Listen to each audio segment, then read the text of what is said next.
صرف ایک جن یاد دہانی ہے تے نبی پاک نے جڑے مہاجرین نے نا انہاں دے درمیان تے انصار دے درمیان بھائی چارہ قائم کیتا ہے. فرمایا تسی اپنے بھائی بھائی بھائی بلکہ اللہ دے نبی باقاعدہ طور تے نام لے کے جوڑے بنائے نے بھائی بھائی بنائے نے. فرمایا فلاں دا فلاں بھائی ہے فلاں دا فلاں بھائی ہے.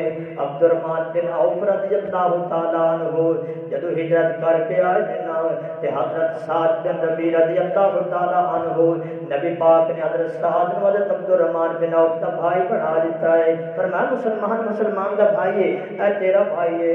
کہ حضرت سعد رضی اللہ تعالیٰ عنہ عبد الرحمن بن عوف رضی اللہ تعالیٰ عنہ اپنے گھر لے گئے نے. بھائی کا رشتہ کی ہوتا ہے جب نبی پاک نے کہہ دیتا تسی بھائی ہو پھر کی ہوتا بھائی کا رشتہ. فرماتے ہیں عبد الرحمن بن عوف مدینے اندر سب تو زیادہ میں امیر ہاں میرے تو زیادہ کوئی امیر نہیں. محدثین نے لکھا ہے یہ اپنے آپ نے کیوں نہ بڑا کیتا کہ میں سارے تو زیادہ امیر مالدار بھی ہاں. کیوں کیا اس واسطے کہ کدے عبد الرحمن رضی اللہ تعالیٰ نے پیشکش کرنی تھی کدے پیشکش ٹھکرا نہ دے کہ پتہ نہیں یہ کیویں دا گزارا ہوتا ہے. پر میں سارے تو زیادہ مالدار ہاں. کہ حضرت سعد کہنے لگے کہ میرے دو باغ نے ایک باغ تو ہر چیز کا نا جتنا میرے کو مال ہے وہ میں دو حصے کر دیتے نے. ایک حصہ میں تینوں دے دیتا ہے ایک حصہ میں خود رکھ لیا ہے. حتیٰ کہ اگلی گل بھی کہتی ہے کہتے ہیں کہ میری دو بیویاں نے ایک نو میں طلاق دے دینا عدت گزرن تو بعد اس دن تو نکاح کرتا.